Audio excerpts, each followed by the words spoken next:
first.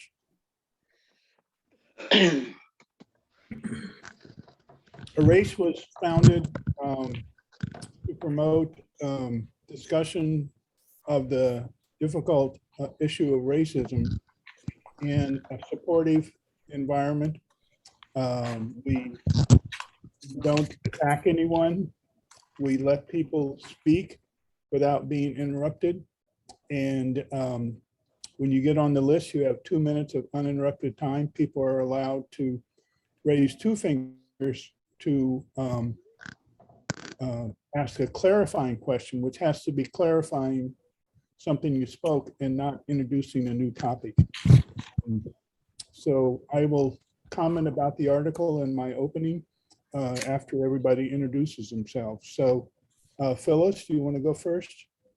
Hi, I'm Phyllis. I've been coming to Erace since 2008 when I moved to New Orleans. And we also ask that everybody stay muted unless you're called on to speak. Okay. Nancy?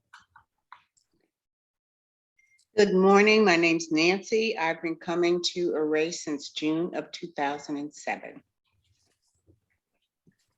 Thank you. Katie's iPad.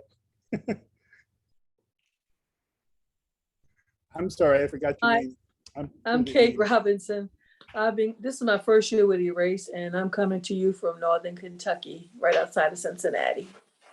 Great. Cindy? Excuse me. Your video is frozen. There you are.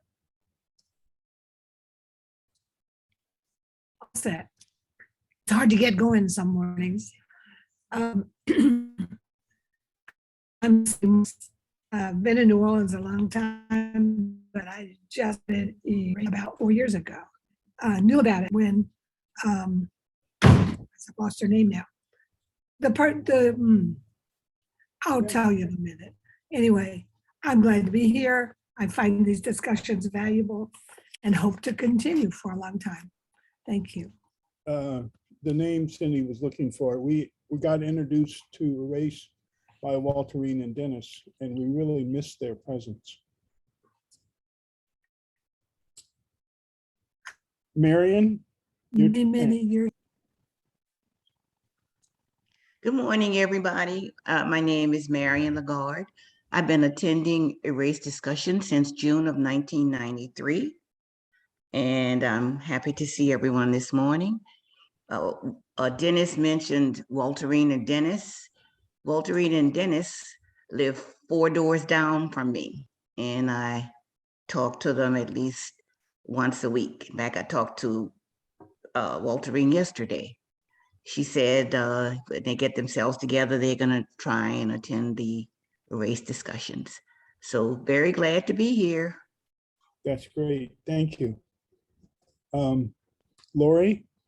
Good morning, everyone. I'm sort of a newbie. I've been coming for about 1.5 years through B, and happy to see you all this morning. Thank you. Beatrice? Hi, good morning. I'm Beatrice, coming to Erace since 1993, founder of Atlanta Erace. Glad to see 2 of our people, Lori and Jean, and glad always to be with my home people. Thank you. Thank you. Nora?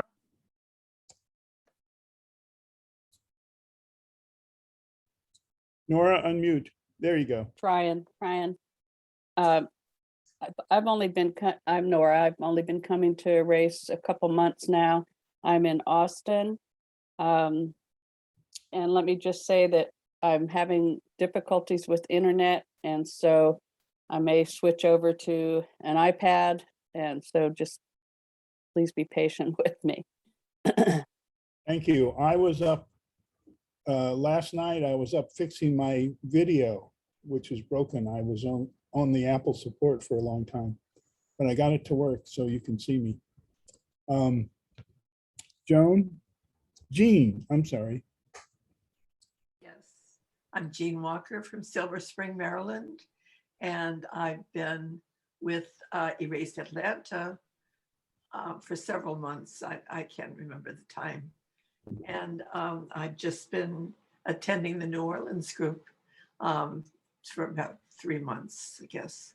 I was out of pocket for a while because I just had a triple bypass, but I'm glad to be with you all again. Let's We're see. glad that you're with us. Yes, I am too. Yes, Okay, it's a long haul. Everybody have a wonderful day. thank you. Lynn?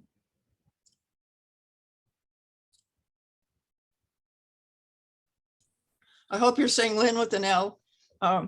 Yes, Lynn with an L. Good morning, everyone. I'm happy to be here. I'm Lynn Frank from New Orleans. I have to say, I really prefer Zoom because we have people here from Kentucky and Atlanta and Austin and Massachusetts, and it's very exciting. And if we went back to in person, we would lose our dear friends. So let's consider maybe Zoom forever. Yeah, well, and we can have maybe local meetings once a month so people can get together, but Zoom all the rest of the time, but that's up to the board. Pedro? Yeah, good morning. Good morning. Hey, first I want to just shout out to Jean. I was born in Austin, but I grew up in Silver Spring, Maryland. Came back to Austin in '73 and been down here since. And that's Montgomery County is quite a place with quite a, as just for those of you that are not familiar with it, it's just northwest of DC. And so I can remember so vividly when Dr. King was horrifically assassinated, how it was just a day before my birthday, and I was a young boy, and they had all the fire departments from Maryland, Virginia, and DC fighting fires, and they had more unattended fires than fires, and it really struck me that this must be a very great man. But anyhow, I don't mean to go off on a tangent, but it's nice that you successfully and hopefully have many more years of life, Gene, from your surgery. Anyhow, that's good morning to everyone else. Pleasure to be here. Thanks. Louise? Hello, good morning. I'm Louise in Austin now, but been attending the meetings for a couple of decades on and off. Used to live in New Orleans. Anywho, I have roofers coming today and we really don't know when. So if I just pop off, that's because I have to deal with that stuff. So I apologize, but it's a good topic. So it was a nice, it was a good article. Thanks. We empathize with you. New Orleans is full of blue tarps. Oh, they're just coming to give us an estimate. We're not, you know, we might even hold off for another 15 years. Who knows? But just getting the estimate. So Michelle is in a field of Texas bluebells or blue bonnets? I think they're supposed to be blue bonnets. Blue I bonnets, took the yeah. picture too. Funny enough. I know that. It's lovely though. Goes with your shirt. Unintended. I guess that's the call on me to introduce myself. I'm Michelle and I am in Texas and Austin with Louise and Nora and Pedro. We all kind of came together and coalesced over the last year around Erace, but Louise was the one who introduced all of us. And so, yes, I lived in Montgomery County, Maryland for 15 years as well. That's where all three of my girls were born. So I love the DC area. It's so nice up there, but way too expensive. But now I've got Austin to compare it to, so it's just as well. But yeah. I've been coming to Erace for about almost probably 17 months now, I guess it was. So look forward to the conversation today. Thanks. Great, thank you. Glenn with a G. Well, no need to say the G. We already had the L. Yeah. Well, anyway, Glenn Abdullah from New Orleans. I've been coming since 1994. And looking forward to today's meeting. Thank you, Glenn. I want to say a little bit about why I picked this article. I was actually looking at something that's bigger headlines today, but I came across this article in a magazine and I Googled to learn more. And I thought this, actually, I found a good review of her book in Austin NPR. And I identified with this for a number of reasons, including healthy food, self-empowerment, the fact that research has shown that if kids have good nutrition, their grades go up. And it's important, if they have bad nutrition, their grades go down. So there's a direct link of food to a lot of things. Leah's efforts are not alone. There's an effort in New Orleans. Andres Hoffman, who's a neighbor of ours, founded Greenlight New Orleans, and his first big project was putting low energy light bulbs in low income neighborhoods. He put in 27,000, saving collectively millions in electric bills. And then his next project was promoting backyard vegetable gardens in Holly Grove and Pigeon Town. And he also, another subsequent project was providing rain barrels so that people could water their gardens without driving up their sewage and water board bill.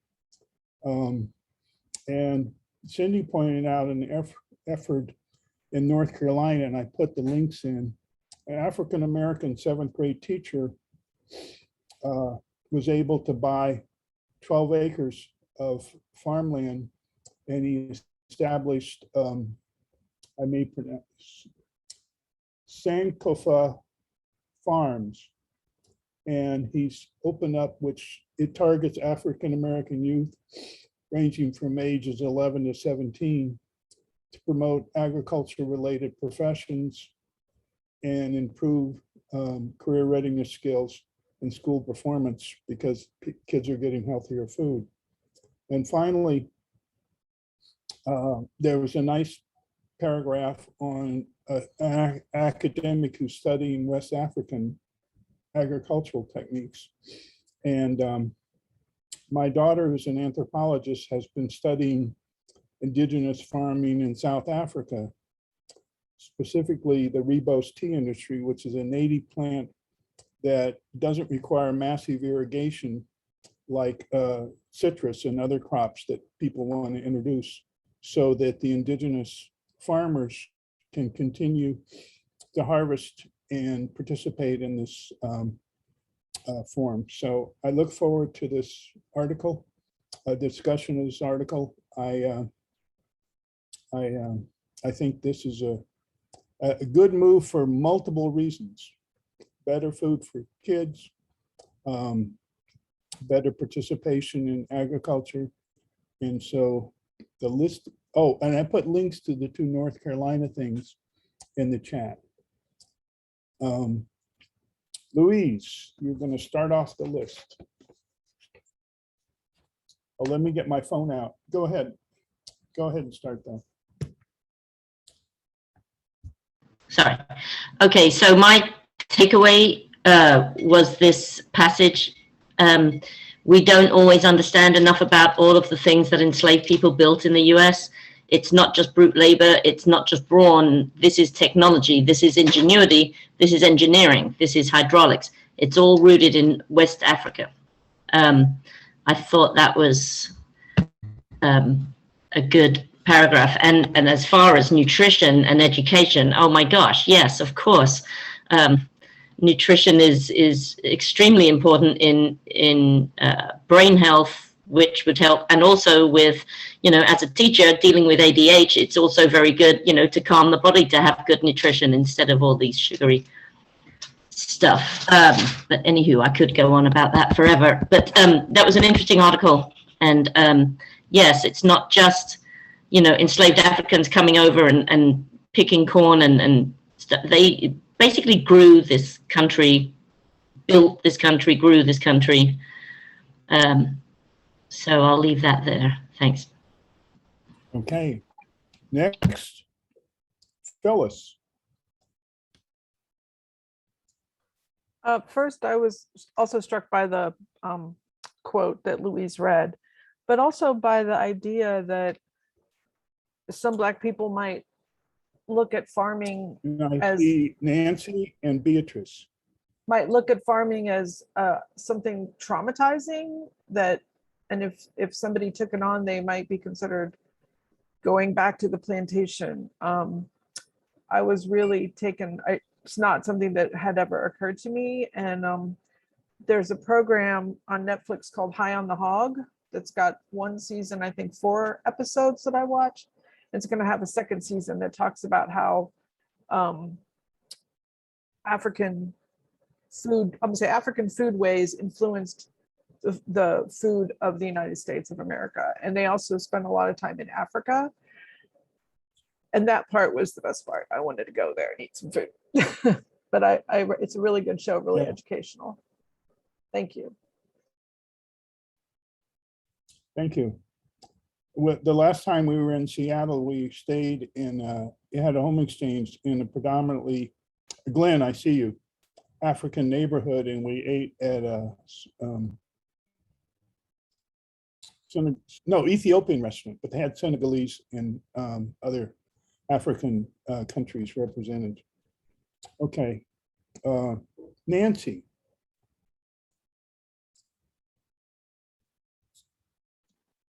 I saw a lot of, Dean, I see you. thank you for this topic. I too lived in Washington, D.C. from 1971 to 1983 and spent a lot of time in Montgomery, Prince George's County, and Northern Virginia. But I saw a lot of, I looked at the article and saw a lot of other topics in this article.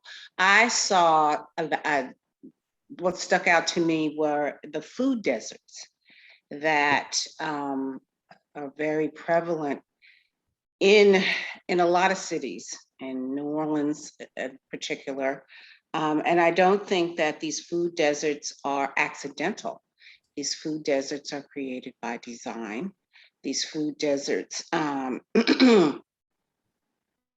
think we've done topics about how, you know, the main grocery stores, the major grocery stores, Winn-Dixie's and the Rouse's and the Roberts. I mean, it seems like grocery stores kind of tend these days to want to be high end and trendy and very yuppie-like.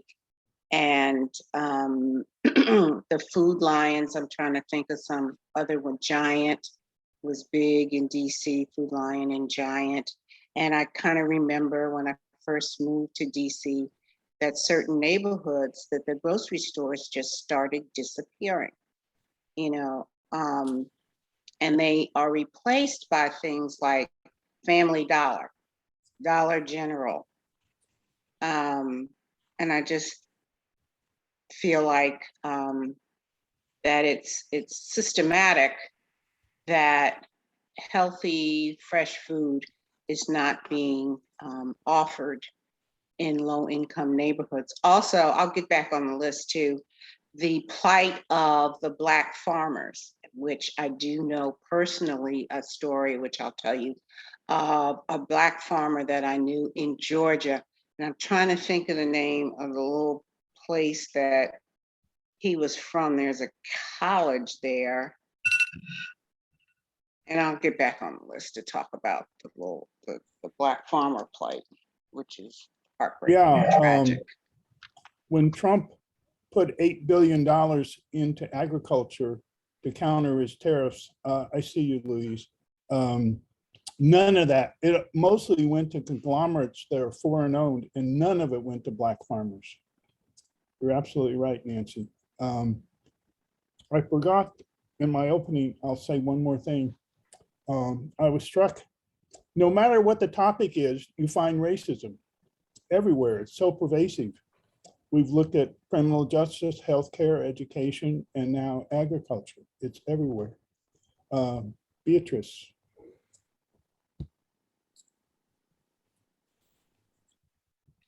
Yeah, lived in DC 68 to 92, so just joining the area group. Couple of things. And my first thought was about Black farmers and how, first of all, I heard this young woman interviewed, and I am very interested in what she's doing and very excited about it. It's very important. But it is so tragic that the numbers of African-American farmers has decreased so significantly in the last several years. And now recently, that money that should be available to help farmers has not gone out. It's just stuck. And no one, it doesn't seem to be moving. And it is a whole way of life that has been diminished, and people are being deprived of their living.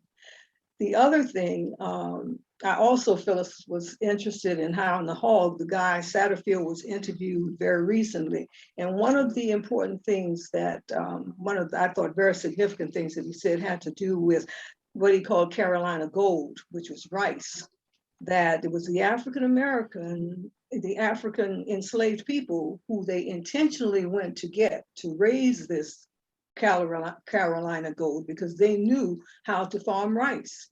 And so it was their skill. And that also relates to the paragraph in this article, that it was the skill, the intelligence, the ability of these people that had value and was important. Then the last thing is that I had an aunt, it was actually my mother's godmother and my grandmother's sister-in-law who lived with us when we were little. And she, in teaching us the value of nature, would tell us when we were kids, when you go outside, you bow to the trees. I hope nobody saw us, oh heavens. Because she said and of course, when the wind would blow, we would say they were bowing back to us. But her point was that she wanted us to know the value, the appreciation, the goodness of nature. And that was the beginning of that. You want to get back on the list? Not yet. No, thank you, darling. Okay. Oops, let me cancel this. There we go. That's very much like the indigenous people who respect nature. Cindy, I saw you on the list. Just to repeat, we have Glenn, Jean, Nancy, and Cindy. So Glenn, it's your turn.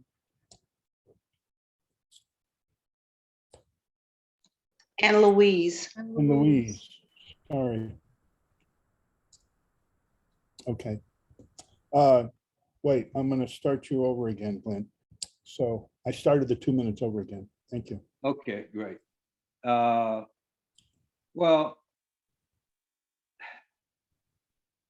everybody knows that African Americans has had a hard way to go in America. It's history. But we'll never turn the corner if we always seeing ourselves as a victim, and nothing can change it until the white man change himself. And I think well,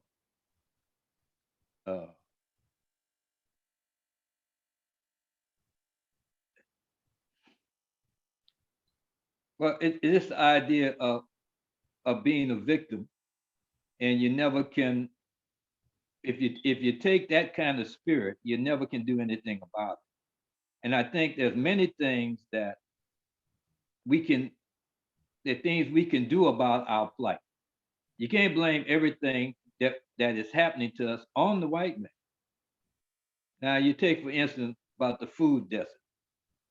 We could do something about the food desert, but you can do something about the food desert and the people won't eat the fresh food.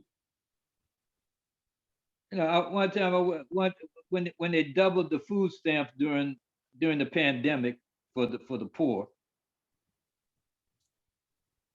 I went to a market that's in the Black neighborhood. All the fresh foods, the place was full of fresh food, but all the snacks and candy and the cans, everything that was sweet and all that kind of stuff was bought all up. All the shelves were bought up. but nobody was eating the fresh fruit. And Glenn, do you want to get back on the list? sure, Finish your sentence. well, Okay, finish your. and a lot of the Yeah. young people, they don't cook. Yeah. That's it. Okay. Jean,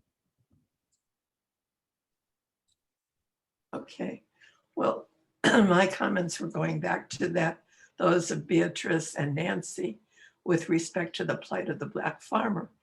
And Beatrice is exactly right. The number of Black farmers has plummeted. And when Biden was elected and he was the person that the Black farmers wanted to head the Department of Agriculture, he did not take their heed. He appointed the last sitting head of agriculture. There was a big uproar about it. The former attorney, not attorney general, but he was with the Department of Agriculture. He was a Black lawyer with them, and he, led the march against reassigning this same person. Apparently, yes, Nancy said, the money's not getting to the Black farmers either. Again, and that's what happened the last time this man was in. If we could get the American government to support Black farmers, that would be going a long ways. With respect to Glenn's comment, Anacostia, for those who have been familiar with the DC area, has definitely been a food desert. However, in the past couple of years, the community has pulled together. They now grow their own crops. They have their own markets right there.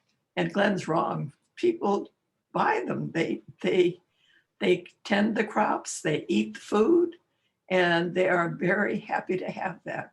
And then the people around the community can also come in if they like, but it's basically a local operation, and it's supported by the Black community and for the Black community. Jean, Anyway, you want to get back on the list? no, I'll raise later. Thank you. Okay, Nancy,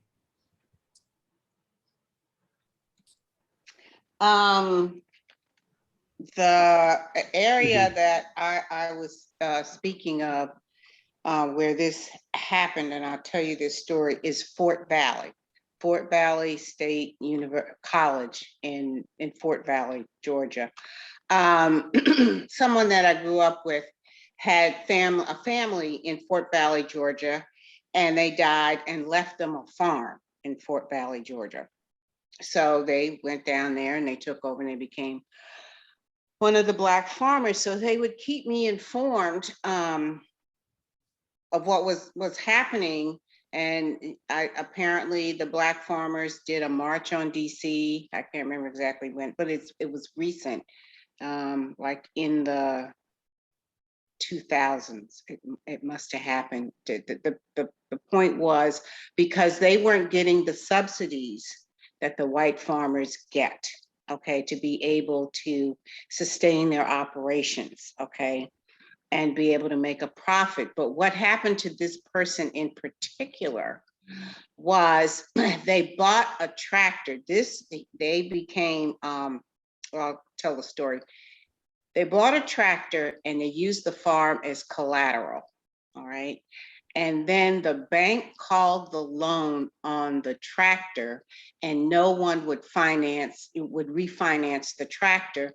So they took the farm, they took it, the bank took it and they auctioned it off. Now, what happened behind the scenes was that land developers wanted this land. The land was very valuable and they wanted it to build housing developments for the professors at Fort Valley State University. And so that's what was going on behind the scenes as to why they called the loan on the tractor. So they ended up losing their farm. But the fact that a lot of Black farmers can't get the financial backing, the subsidies and whatnot to sustain their operations is why the number of Black farmers is declining. I'll get back on the list because I have some other things to talk about as far as in response to Glenn about the food desert. Good timing. You have me Cindy. on the list, Bill? Yeah, the list is Cindy, Louise, Glenn, Beatrice, and Nancy. All right. Cindy. One of the interesting perspectives of being older, I lived, well, almost my whole life in the Carolinas, went off to college, and then came to New Orleans. It's the same everywhere. There's prejudice, and it's almost always directed at African Americans. More recently, especially at Muslims, whatever, from wherever, doesn't seem to matter. People are against them. And I think part of that is fear of someone who's different. We need to speak out to people we know at how un-American that is. I mean, we need to welcome people. That's not even what I was going to talk about. When I was a kid, North Carolina, small towns, a lot of farming around, but I lived in town. Everybody had their own small garden. I remember okra in the summer and other stuff, but especially okra and collards all winter. And you'd see this little row looking kind of straggly because it was growing in the winter. This amount of leafy greens. So people grew their own collards. You see these decent homes, nice brick houses, new area with a little row of collards in back. And that was just for me, an image that has stayed with me. I do not have a row of collards right now. And that's a dilemma. We all need to grow a little of our own food, but we don't. The habit is gone. I'm not quite sure how to get it back, but it would be valuable. We're in a hard place, and the pandemic didn't help. Thank you. Enough. Okay, do you want to get back on the list, Cindy? Nope. Later, maybe. Okay, Louise. Kind of piggybacking on what Nancy had said a while ago about how the fresh, organic vegetable produce and stuff is generally run and bought by hipsters and young wealthy people. It's not really it's kind of expensive, unfortunately, and so that's a huge part of it. I mean, why are they making healthy, wonderful food so expensive?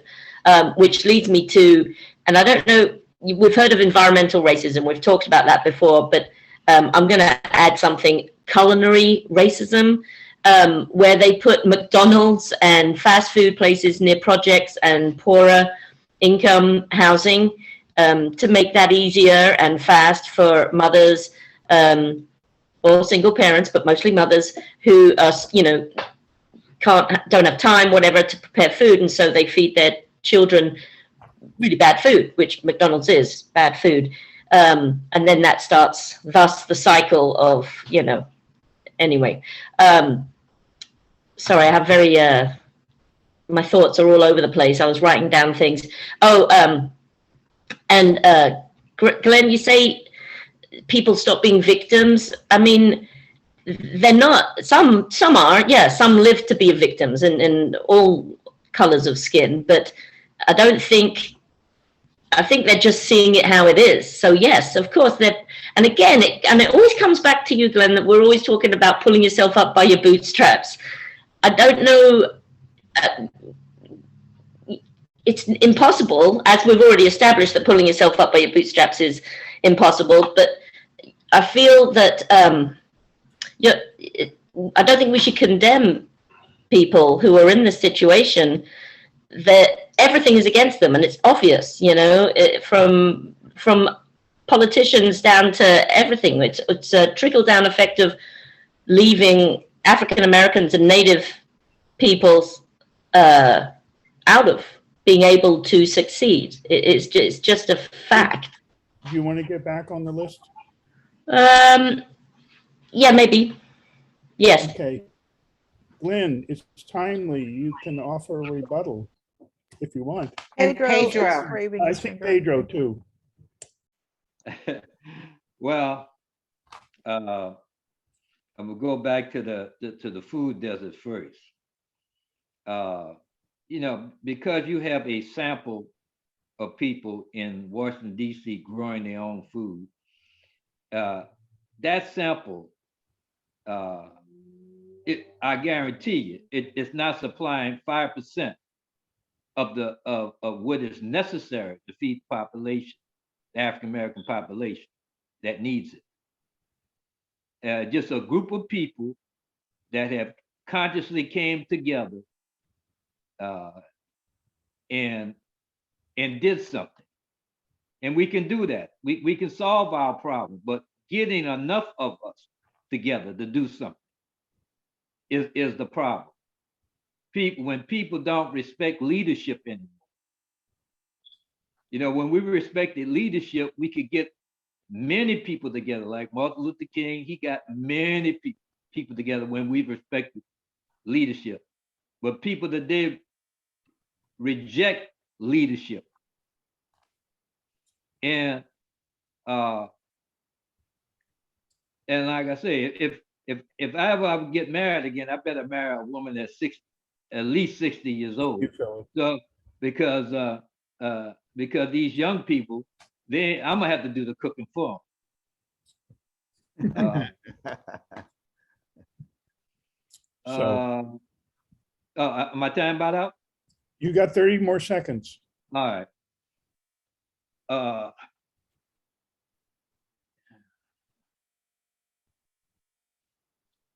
Yes, if you look at our history, when we were able to follow leadership, we can accomplish what we will. And no matter what is against you, you can accomplish what you will if you come together and follow leadership. A body without a head can't do anything. Yeah, I think the article, do you want to get back on the list, Glenn? Sure. Okay, I think the article is an example of this woman who provides leadership, started her own farm. So I think these may be few and far between, but I've started to uncover examples of this elsewhere. I put 2 links in the post. I don't disagree with what you're saying, Glenn, but I think there are a lot of examples of people who are providing leadership in this area. Beatrice, it's your turn.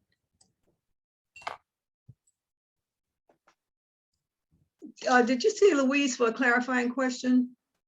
Oh, he answered it kind of in his next sentence. Thank you. Thank you, though. All right. Okay. I was excited. Any other clarifying questions? I'm sorry, I was looking at the list rather than at the people. Okay, so Beatrice, it's your turn. I was excited to hear Glenn quoting Marcus Garvey, "Up you mighty race, you can accomplish what you will." I'm not sure if he felt those echoes, but I did. About victimhood, that was what I wanted to talk about. I look at each of us standing in concentric circles that broaden. The first circle is my responsibility to do what I can to fix things, to do without whatever resources I can, if it's educational resources, financial, whatever they are. Further out, as the circles extend, it becomes structural, it becomes institutional, it becomes my responsibility, if I can, to advocate so things are better. There are not enough farmers' gardens. We have one here in East Point. Wonderful, wonderful, a lot of fresh stuff. Beautiful Georgia peaches when in season, pecans, whatever. And of course, what do I buy? Brownies, but that's all right. But there are not enough of this young woman in the world to fix what is existing in food deserts. They're not. We have to work at that, but it has to be different. Giant has to do better. I'll never forget, I was in a Giant in Silver Spring years ago, and they were taking some stuff off the shelf, some fresh vegetables off the shelf. And I said, where are you going to take them? To over on Riggs Road, Giant. And the guy looked at me as if, you know what I'm doing. But I just think that we have to see, you don't want to get stuck in feeling that things are being done to you, but there becomes a time when the spirit is broken, generation upon generation. What has happened to people after enslavement, after Jim Crow, all of that, it's still, it's in people. It affects people. And so, yes, you have a responsibility to do better, within your circle, to work and to do better, and to not feel that things are being done to you and I can't do anything about it. But there does come a point at which life becomes overwhelming. When you are likely to be running down the street like a Ahmaud Arbery, and somebody's going to shoot you and chase you, or sitting on your couch and eating ice cream, and this policewoman thought she was in her own apartment and she shot this man. I mean, those things work. Those things stay with you. Lori, I see you. So anyway, I just wanted Beatrice, to say, you want to get back on the list? probably, yeah. Okay. No, that's all right, Let me baby. go over you said no? No, I'll think of something. Okay, let me go over the list because there's quite a few people on it now, which is good. The list is, next will be Nancy, then Louise, then Pedro, then Phyllis, then Lori. So Nancy, it's your turn. So I can't seem to raise my finger. Jean Walker. Oh, Jean and then Marion. Yes, if you'd put me on. Yeah, You didn't and have me, Marion- Bill, you can pull it automatically and put me back on. What? You said you was gonna put me back. You asked me, did I want? Yes, I said, let me go over the list again. Nancy, Louise, Pedro, Phyllis, Glenn, Lori, Jean, and Marion. We got a All long right, list. thank you. It's great. I'll see. We still have time left, so I'm not going to close it yet. Okay, it's Nancy's turn. I'll start the timer now. Okay, I wanted to address the fact about not following leaders. I think that there is a systematic strategy in place to divide and conquer. We all know this. We see this play out every single day in the media, divide and conquer. And as a whole, even as a country, forget just about the Black community not following leaders or not having leaders. The country as a whole is not following leadership.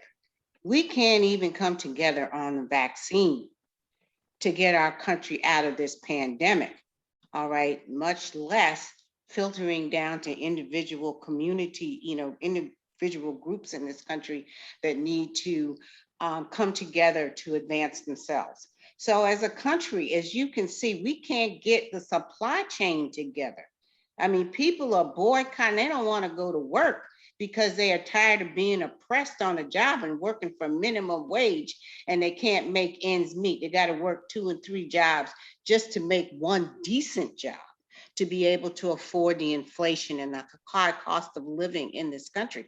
So there is a rebellion, and then also I got rights. We listen at work, we listen to WWL every day, and that's people calling all day long, from Tommy to Newell to Scoot in the afternoon, and primarily their biggest, I got rights. You can't tell me what to do. I got rights.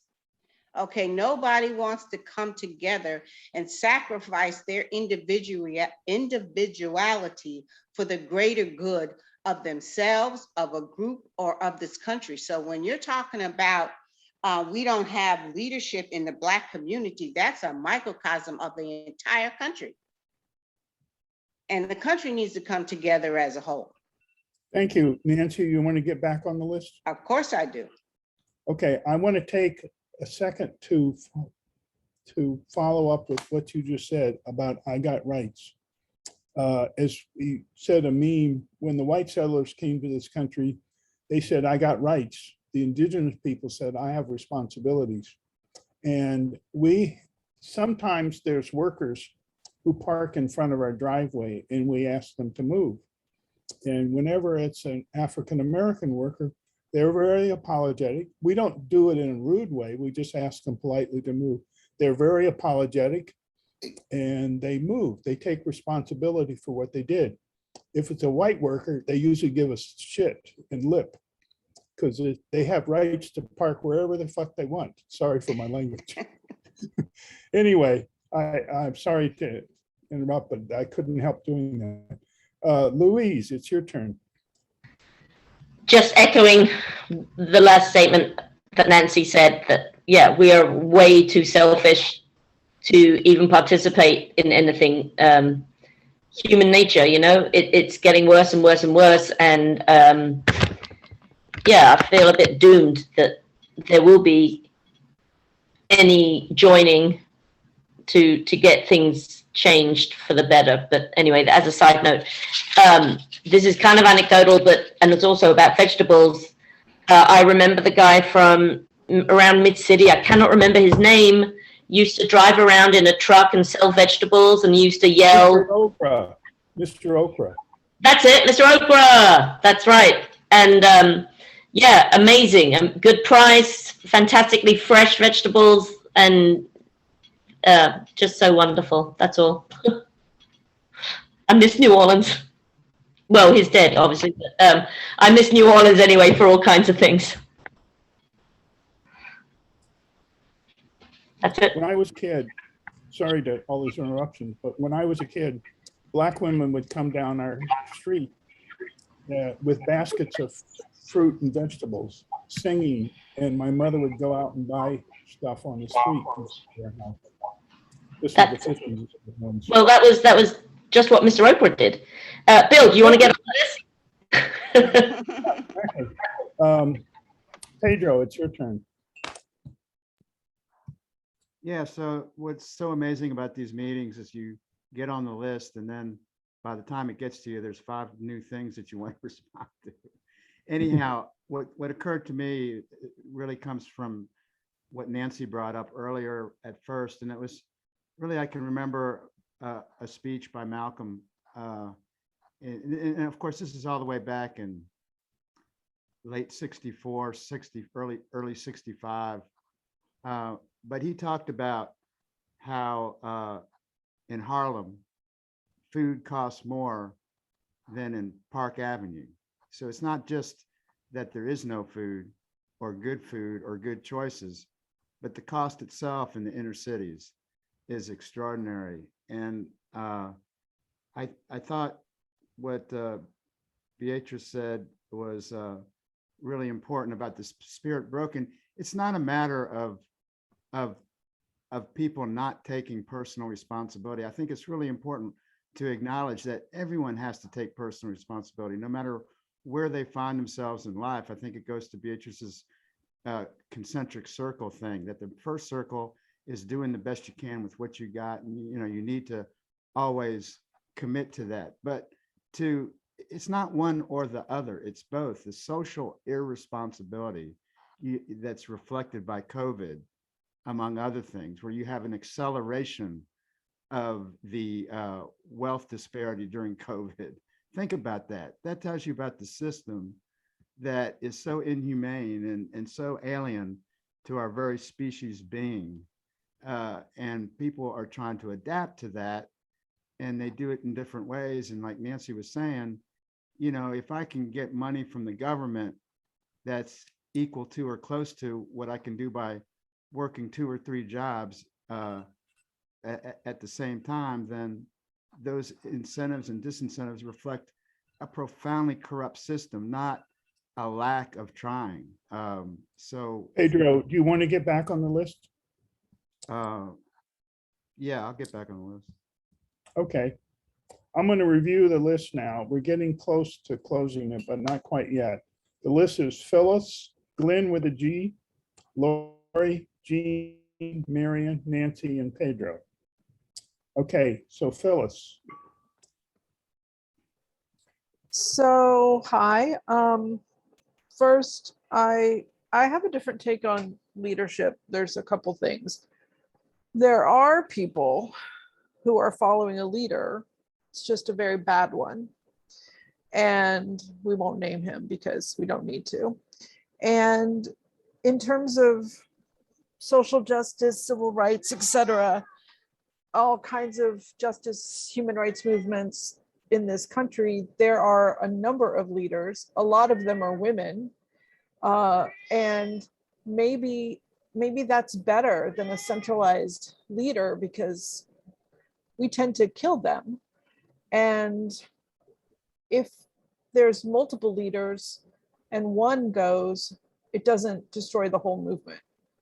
So, and I think also the younger generation that's coming up that Glenn says can't cook, are also, they're not into centralized leadership. They're into, group meetings and group decisions and then everybody doing the work together. So it's different and maybe it's an improvement.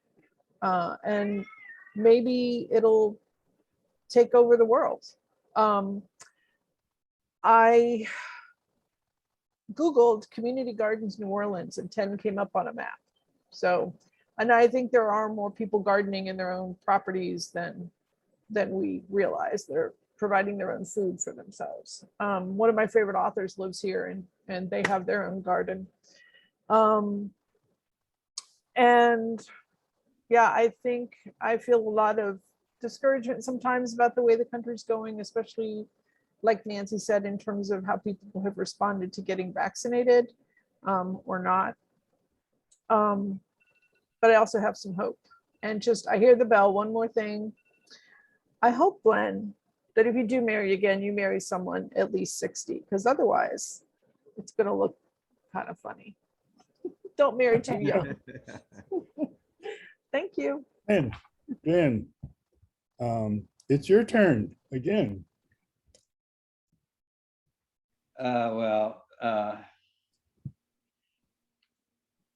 It probably won't be 60, it'll probably be a lot younger.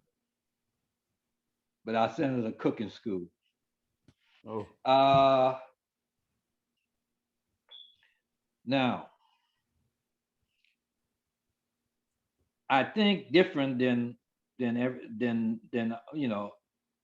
African American that's ever been on this panel, or any white folks that's on the panel, because I was fortunate to join the Nation of Islam when I was 19 years old, and they believe in being independent of the white man, don't even listen to the white man,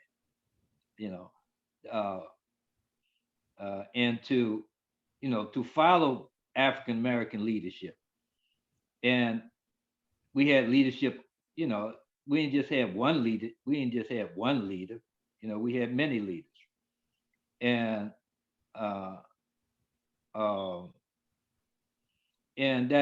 that thing of doing for you, believing in yourself that you actually can do for yourself without government help, that you actually can do it. And that's what we provided our own supermarkets. We had our own thousands and thousands of acres of farmland. We had our own trucking system. We imported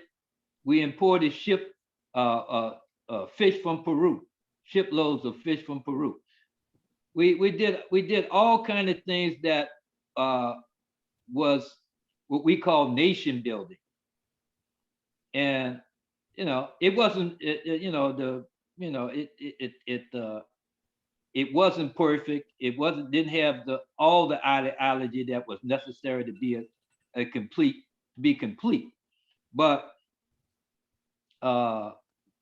that's why I don't think the way the African Americans on these panels think, that everything is so hopeless. We can't do anything because everything was against us. More things was against us the way we felt than Martin Luther King and all the ones who wanted support was getting support from white folks. Glenn, do you So, want to get back on the list? well, I'll just wrap it. I'll just go on my wrap up when the time comes, because you're gonna run Okay. out of time. I think we're gonna have, we have room for one more. It's Lori, Jean, Marion, Nancy, Pedro. I particularly want to encourage anyone who hasn't spoken, but you'll get 2 minutes in the wrap up if you haven't. Is there one more person who wants to be on the list? Well, put me on if there ain't nobody else. Okay, Glenn, you get the closing argument I'm of gonna the need- video session. Lori, Thanks for this discussion. I'm enjoying it very much.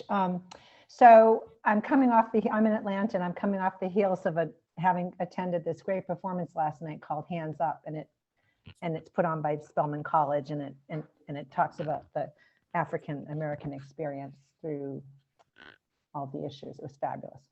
And then also I've been listening to particularly Glenn and Bee. My last teaching experience was down at in Bee's neighborhood at Fulton County College and Career Academy, Bee. And they have a culinary arts program, but it's kind of a farm to table. So it's really, really hopeful and encouraging, because these young high schoolers are learning to grow and harvest and become, accomplished chefs. So it's just, I feel like it is difficult for young people now. And I feel like their lives have gotten so busy, and that's probably been happening for 40 years, but they're busy, they're busy. So to layer in that having to weed and having to harvest, I feel like is one more thing. But it is pathetic when you see these Dollar Generals and all these, I call them plastic stores popping up everywhere. But I've really enjoyed this discussion. It's a very different dynamic, I think, than our Atlanta race discussion. So I appreciate it so much. Hope everyone has a good rest of your weekend. thank you. Jean,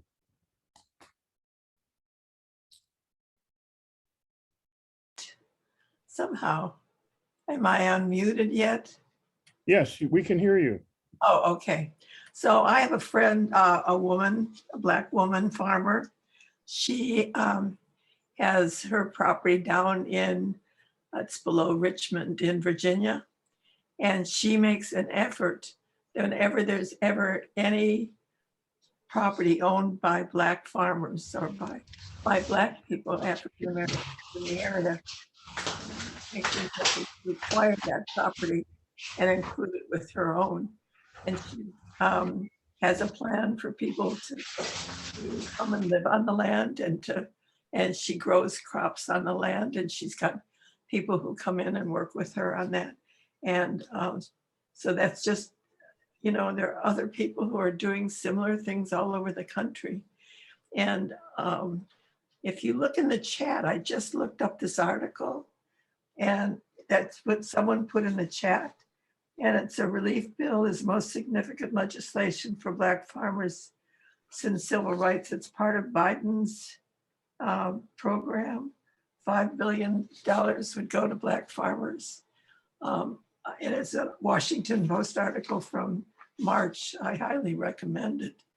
And I think a lot of the kids in the Montgomery County schools, elementary on up, they are growing crops. They're not feeding everybody, but they do have programs for the children to grow and to be able to have fresh veggies and stuff. Okay, thank you. Thank you. Marion,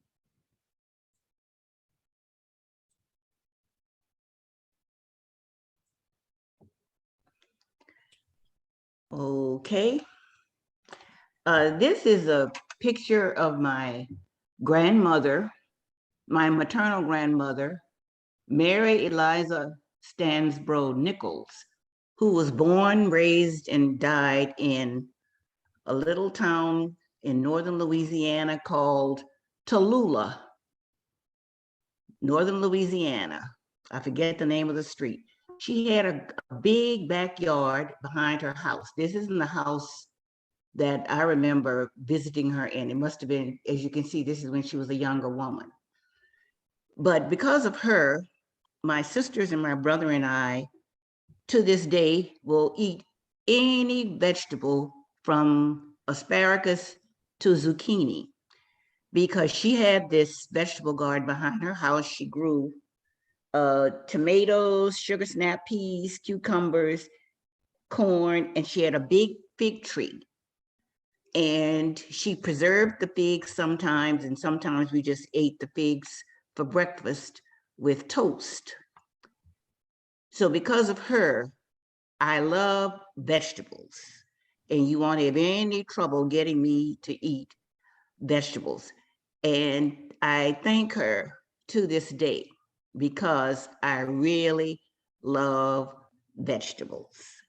My maternal grandmother, Mary Eliza Stansbro Nichols, from Tallulah, Louisiana. Thank you, Marion. Okay, Nancy.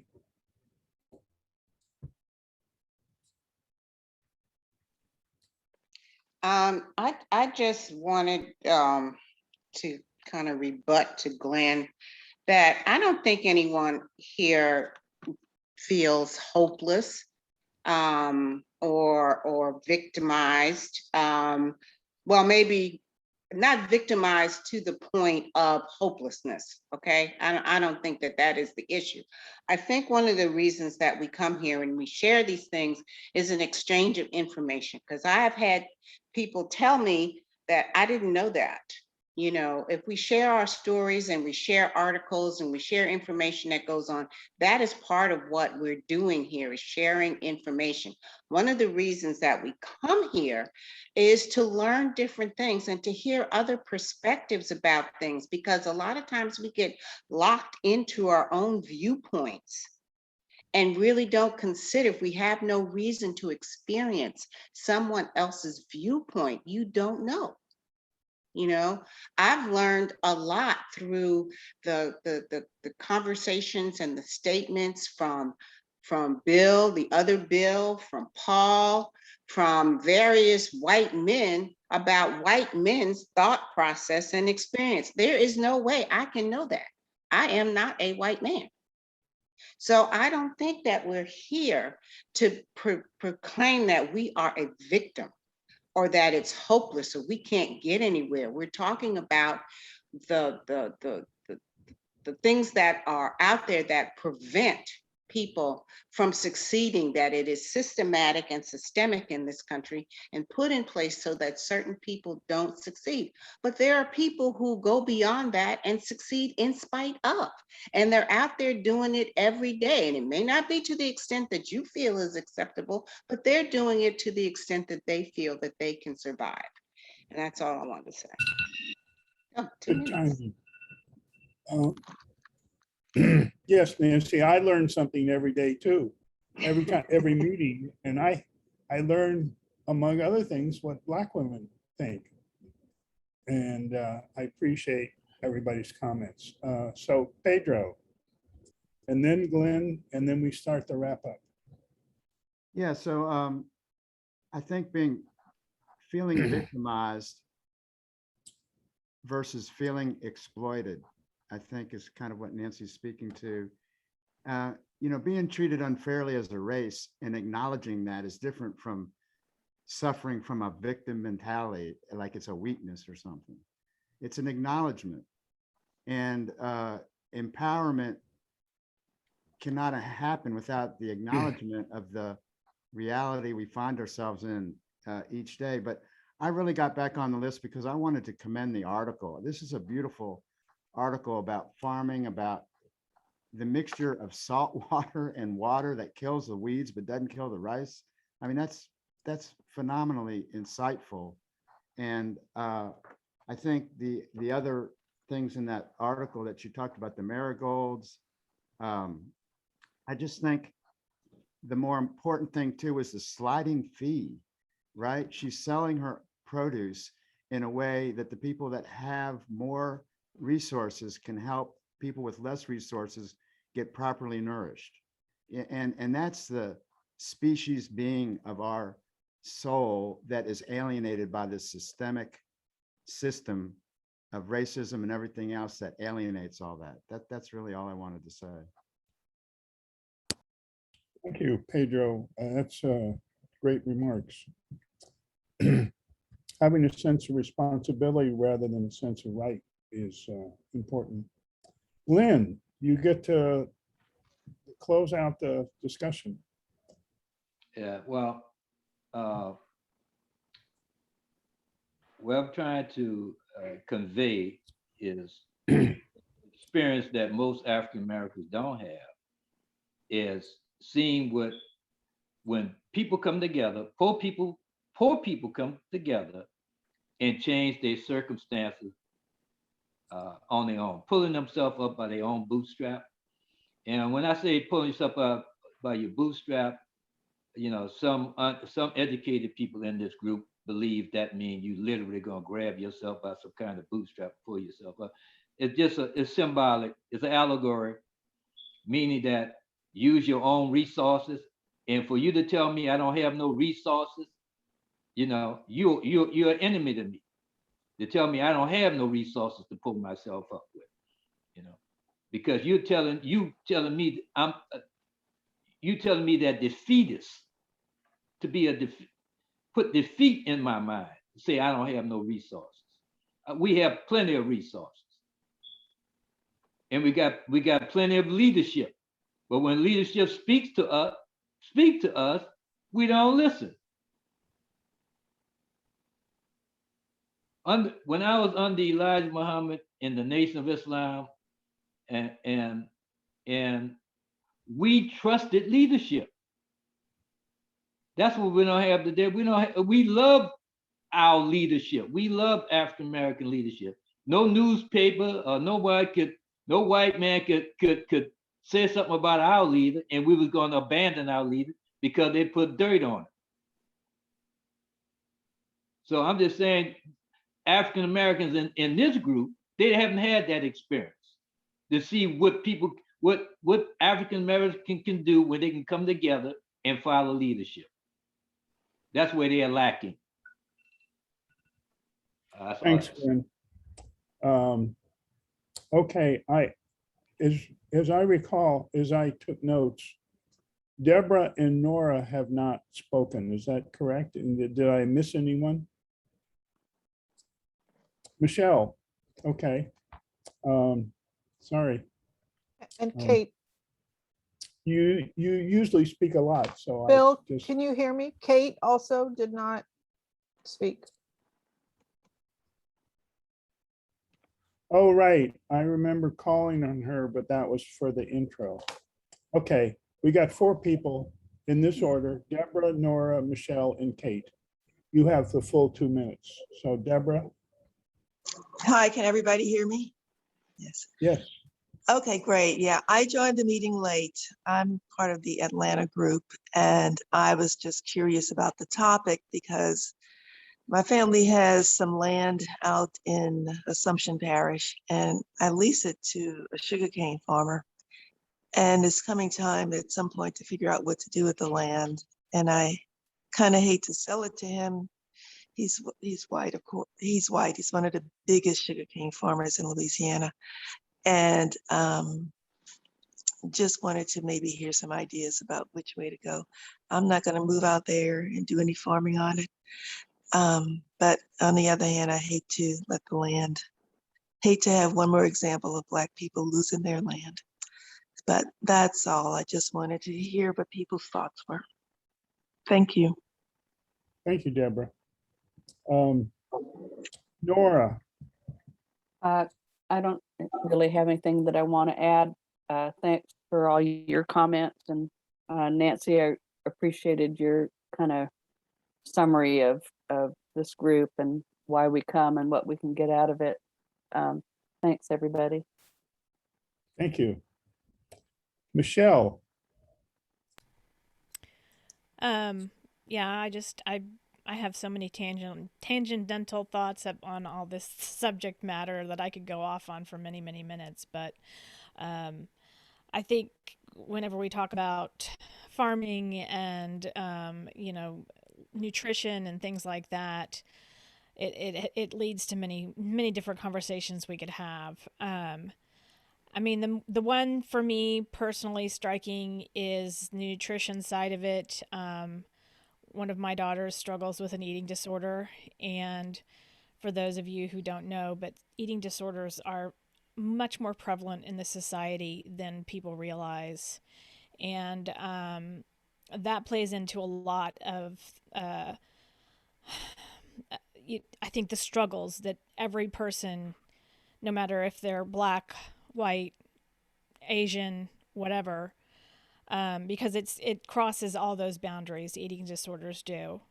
And it's not about control. It's not about being able to control that it's a mental disorder that adds to the complexity of how we treat food in this society.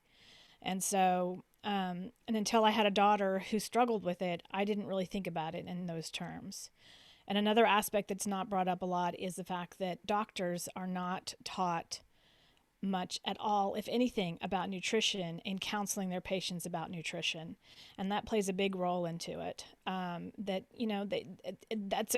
Should be such a common sense thing that we teach people in the healthcare professions about the importance of nutrition and how much that plays into your own health. And it's simply not brought up in that element of our care on an everyday basis. So those are separate topics we could go off on and find articles about and discuss for a whole meeting. But I just thought those are the things that this article brought up for me personally. Thanks. Well, hope everybody has a good week. Michelle, it'd be great if you found one of those articles and shared them with us. I agree with you on the importance of the topic and everything you just said. Kate, and then we'll go to the 1 minute wrap-ups. I just wanted to thank Bill for bringing the article to us. It was very interesting. And the discussion was also. And I just wanted to say that all of this, I hear a lot of talk about people not wanting to work. And what people don't realize is not only the fact that people work in 3 jobs to make one decent living, and also that if they go back to work at this point, they are exposing their family and friends and everyone to the virus, because we also have people out there who refuse to wear masks and also people that refuse to get vaccinated. So it's not just the not wanting to work. Thank you. Thank you. What about Okay. Leonetta? Oh, she's back. She was gone for Leonetta. We can only see the very top of your head, but you have 2 minutes. Good morning, everybody. I'm multitasking again, but this is a wonderful article that I just wanted to share with y'all that on both sides of my family, that's what since my grandparents both were farmers, and that's what since them pay for my aunts and uncles education. But in my family, I can just go by them. It wasn't, the poems weren't passed down to the next generation because they were educated and they wanted to, and they went into to be educated. On my mother's side, they ended up being educated. On my father's side too, because my auntie. That's what happened in my little small world. The land is still in the family, but they haven't farmed on it in years. So, but I do remember I have a lot of memories of picking cotton and corn and pigs and cows and things like that. But I had one over to go into farming, and his son is farming now. They messed up all that. He's farming now, but that's in Union Parish, is where they are, and they're farming up there. The rest of the family moved. So, and he's doing pretty well for him. Okay. Leonetta, when you speak, there's a lot of noise interfering with your speaking. And when you pause, the noise goes away. So it's something to do with your speaker. There was a number of weeks where that wasn't the issue, but it's now returned. So it might be something to look into because it made it hard for us to hear what you had to say. All right. Okay. So is there anyone else who didn't speak? Okay, we're gonna go Lynn. to. Oh, Lynn, yes, Lynn with an L. Lynn, Don't worry, I didn't feel deprived. Everybody had so many good things to say. I was quite happy to listen to them. I would love to read an article about 40 acres and a mule. Who had this idea? Well, I thought maybe it was General Sherman, and it began to be implemented, and then it was not implemented. And was that probably a deliberate policy to refuse to allow the newly unenslaved people to get on their feet and accomplish something, and to force them to go back and work on the plantations for a pittance. But I would love to know more about that policy. And I'm just remembering my days in high school, quite a long time ago, as you might imagine. Every public high school in Houston, where I went to school, had a complete kitchen where they taught home economics. And they had a complete carpentry setup where people learned how to use carpentry tools and also auto repair. All these things are useful for everyone now who can't afford to hire all the help that they need.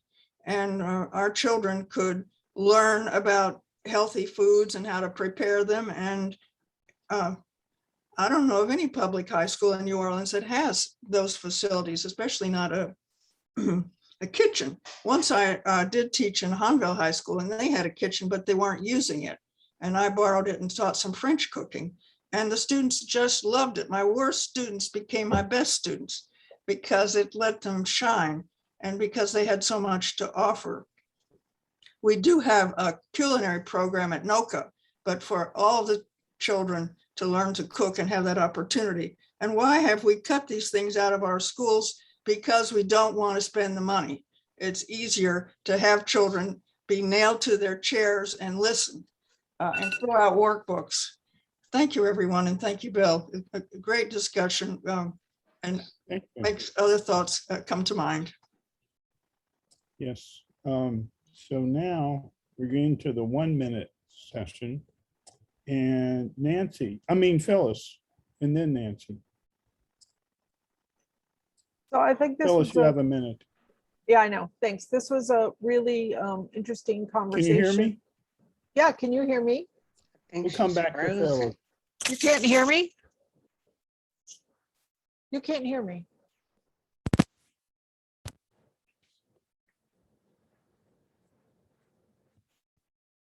Can you hear me now? You're all frozen.